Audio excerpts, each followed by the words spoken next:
Oke, baik. Assalamualaikum warahmatullahi wabarakatuh. Selamat malam. Pada kesempatan kali ini saya akan mempresentasikan tugas dari Matkul Kebijakan dan Regulasi dan Telekomunikasi Digital dengan dosen pengampu Dr. Nashwan Mufti Adriansa.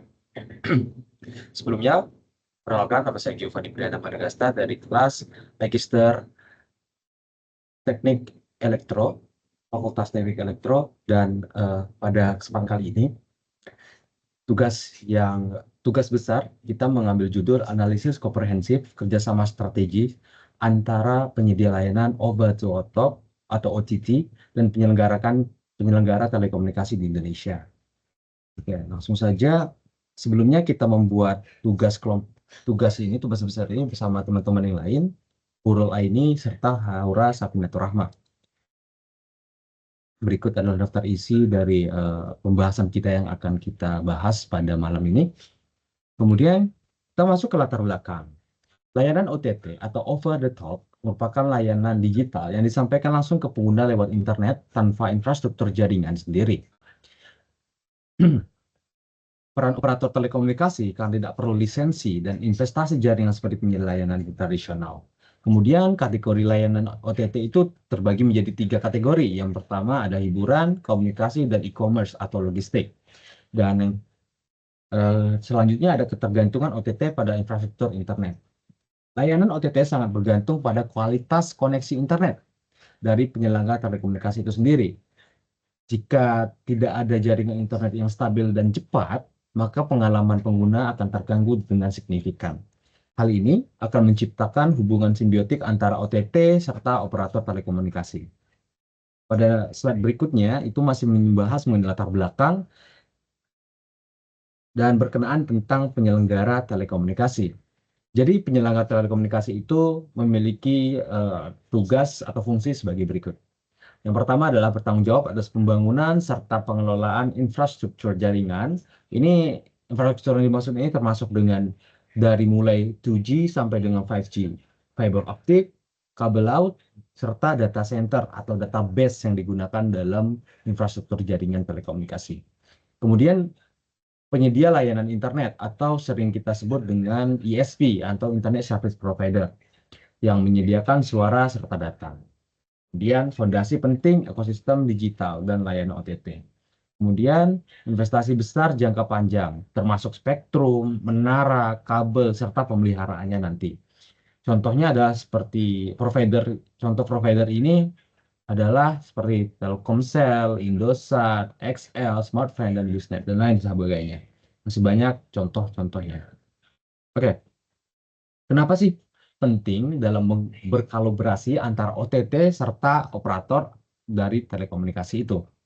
Jadi, ada beberapa aspek yang kita analisis. Yang pertama adalah lonjakan konsumsi data, kebutuhan infrastruktur, kemudian peluang sinergi dalam berbisnis, kemudian isu fair share.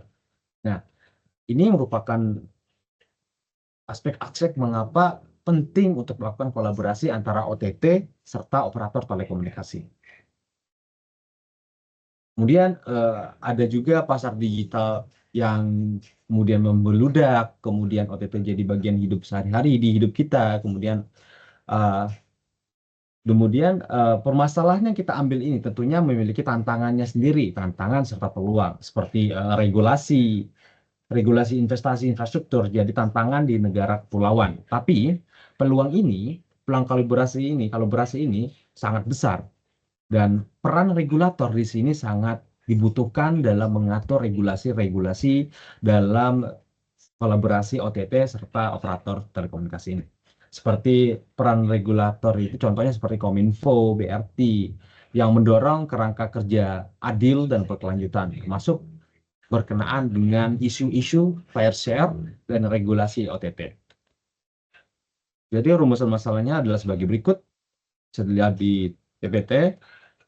Kemudian tujuannya kenapa kita mau ngambil topik ini adalah ada 4. Yang pertama adalah menganalisis model kolaborasi OTT itu seperti apa dan potensialnya di Indonesia, kemudian mengevaluasi bisnisnya itu seperti apa, seperti efisiensi operasional dan dampak bagi pengguna nantinya. Serta yang ketiga adalah mengidentifikasi tantangan, dan yang keempat adalah menetapkan rekomendasi model kolaborasi yang ideal. Landasan teori yang kita gunakan di sini adalah ekosistem digital. Kolaborasi, OTT, serta telekomunikasi penting untuk menciptakan nilai dan pertumbuhan ekosistem digital. Dan teori jaringan, serta regulasi telekomunikasi, dan kemudian model bisnis platform. Di sini ada beberapa landasan teori yang kita gunakan. Bisa kita lihat di PPT ini.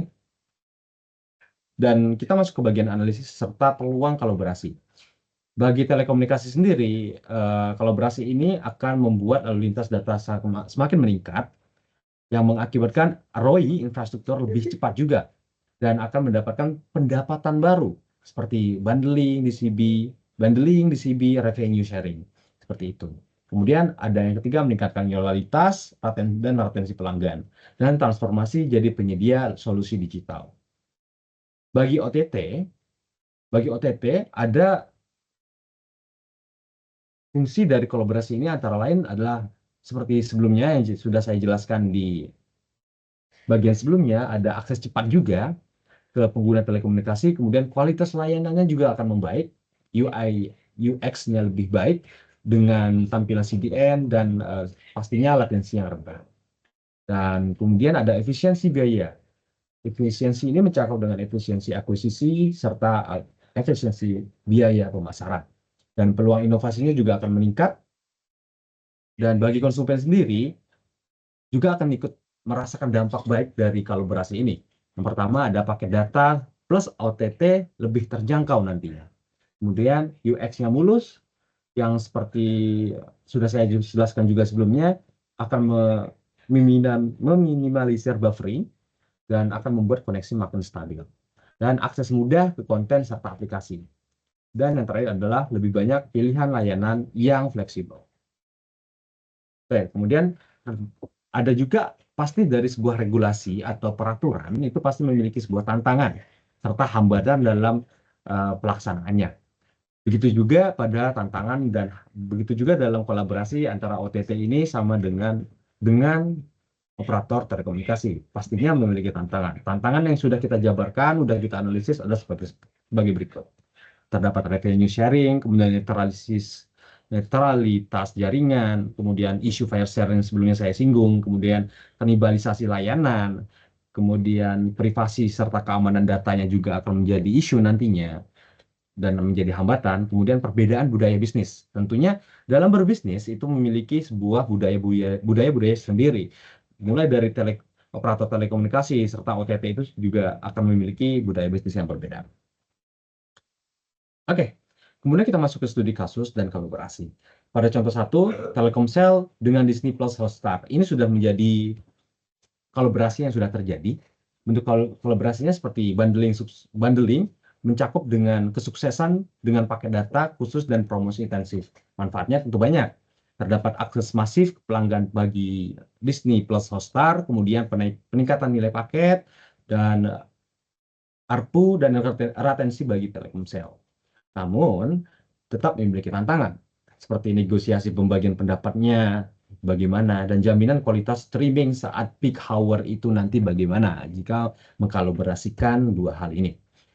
Kemudian ada contoh 2, di situ terdapat Indosat Radio Hood Season dengan WhatsApp. Oke, di sini masih membahas mengenai studi kasus dan kolaborasi. Kemudian model kolaborasi yang potensial itu bagaimana sih? Ada seperti bundling, revenue sharing, direct carrier billing, kemudian AP exposure, kemudian kolaborasi CDN, kemudian CO creation atau joint venture, kemudian data analysis sharing. Poin-poin ini merupakan sebuah model yang sering digunakan dalam kolaborasi yang akan potensial digunakan dalam kolaborasi OTT dan telco itu sendiri. Oke, next slide membahas mengenai rekomendasi model kolaborasi untuk Indonesia. Ya, seperti bundling yang fleksibel serta beragam, kemudian API exposure yang aman dan standar, dan terstandar, dan regulasi adaptif dan kolaboratif. Kemudian fokus UX dan QX berkelanjutan. Ini merupakan rekomendasi yang bisa diterapkan pada kolaborasi-kolaborasi selanjutnya. Dan kita sudah menyinggung mengenai peran regulator sebelumnya. Namun, Di bagian ini akan dideskriptifkan mengenai peran regulator itu seperti apa dalam mengatur kolaborasi ini.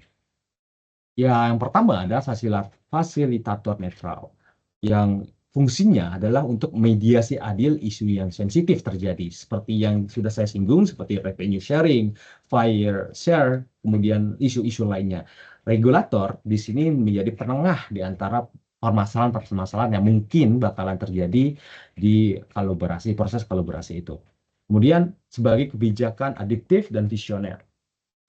Regulator tentunya akan memberikan regulasi yang jelas, dukungan inovasi, serta kepastian hukum kepada kedua belah pihak.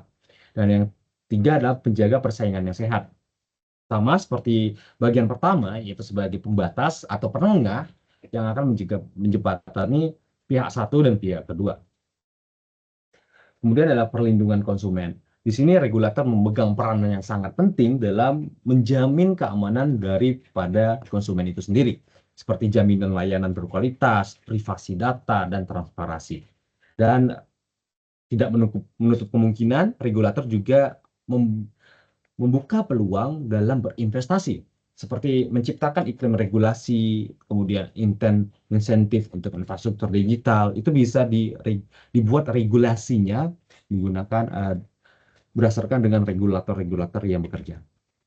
Oke, kesimpulannya adalah kolaborasi OTT dan telco adalah kunci pertumbuhan ekosistem digital Indonesia, memberi manfaat besar serta tantangan seperti revenue sharing akan bisa diminimalisir dan dibutuhkan model kolaborasi yang fleksibel. Dan sarannya adalah bagi pemerintah atau regulator dapat merumuskan kebijakan yang komprehensif terkait fair share, contribution, dan transparan yang adil. Kemudian membentuk forum dialog reguler dan inklusif bagi semua pemangku kepentingan. Dan saran-saran ini diharapkan dapat menunjang kemampuan dalam berkolaborasi di antara kedua belah pihak. Oke, bagi peneliti yang kemudian akan melanjutkan penelitian ini, sarannya adalah ya harus melanjutkan dan melakukan penelitian lebih lanjut serta independen mengenai dampak ekonominya nanti, sosial dan regulasi kolaborasi OTT dan telkom. Dan yang terakhir adalah memberikan masukan berbasis bukti dan rekomendasi kebijakan objektif kepada pembuat kebijakan. Oke, mungkin itu saja yang bisa saya sampaikan malam ini. Lebih dan kurangnya mohon maaf. Wassalamualaikum warahmatullahi wabarakatuh.